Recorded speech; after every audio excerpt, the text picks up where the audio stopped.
मैं हरदम सुबह और शाम लेता हूँ। बख्शेगा मुझे मालिक कि मेरा प्यार है सच्चा, कि तेरा नाम मैं हरदम सुबह और शाम लेता हूँ। અંતરાને સાંભળીએ. હે ઓદાજી મારા વાલાને વડીને કહેજો. બહુ સુંદર રચના છે. અને એક બે લાઈનની મીઠી વાત મને કૃષ્ણની યાદ આવે છે સર, કે તમારા હાથ કેરી વાંસળીના સૂર થઈ જાશું, તમારા હાથ કેરી વાંસળીના સૂર થઈ જાશું, નિતરતી અશ્વો ભીની આંખોના નૂર થઈ જાશું. તમ પર દાડા આવશે જો દુઃખના, તો એમ નહીં સમજતા કે અમે તમારાથી દૂર થઈ જાશું. સાંભળીએ અંતરાને. ખૂબ જ સુરીલી સુંદર રચના છે. ઓદાજી મારા વાલાને વડીને કહેજો.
હવે સોની ટીવી પર આવતા લિફ્ટ કરાતો પ્રોગ્રામમાં AR રહેમાન સાથે અને કરણ જોહર સાથે એક સુંદર મજાનું ગીત પણ ગાયું હતું એણે અને ઘણી સફળતા મેળવી છે. ખૂબ જ તાળીઓ. હવે આગળનો દોર મીનાબેન સંભાળે છે અને આ કોઈનું બ્રેસલેટ મળ્યું છે, જેનું હોય એનું લઈ લેજો. અને એક નાસ્તા માટે અનાઉન્સમેન્ટ કરવાનું છે કે નાસ્તો ઇન્ટરવેલ પછી નાસ્તો કરો તો ગમે ત્યાં કાગળ વગેરે ફેંકતા નહીં, મહેરબાની કરજો. સોની ટીવી પર લિફ્ટ કરાવે કાર્યક્રમમાં અંતરાએ ચારેક લાઈન ગાઈ હતી અને ચારેક લાઈનથી AR રહેમાનજી અને કરણ જોહરજી બંને એટલા ખુશ થયા હતા એના પરફોર્મન્સથી. એને પર્સનલી એને એપ્રિશિએટ કરી હતી. એક જોરદાર તાળીઓ એક સાથે.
દોસ્તો, હું વચમાં ફક્ત એટલા માટે ઊભો થયો છું કે ઘણા લોકો અહીંયાથી ખાવાનું, ચા અથવા તો કોલ્ડ ડ્રિંક્સ લઈને જાય છે.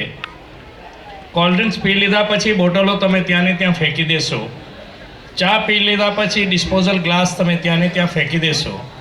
અને ખાવાનું જ્યાં ત્યાં ઢોળાશે એનાથી બધે ઉંદર થશે, કીડીઓ થશે અને આ બધી લોન છે ખવાઈ જશે.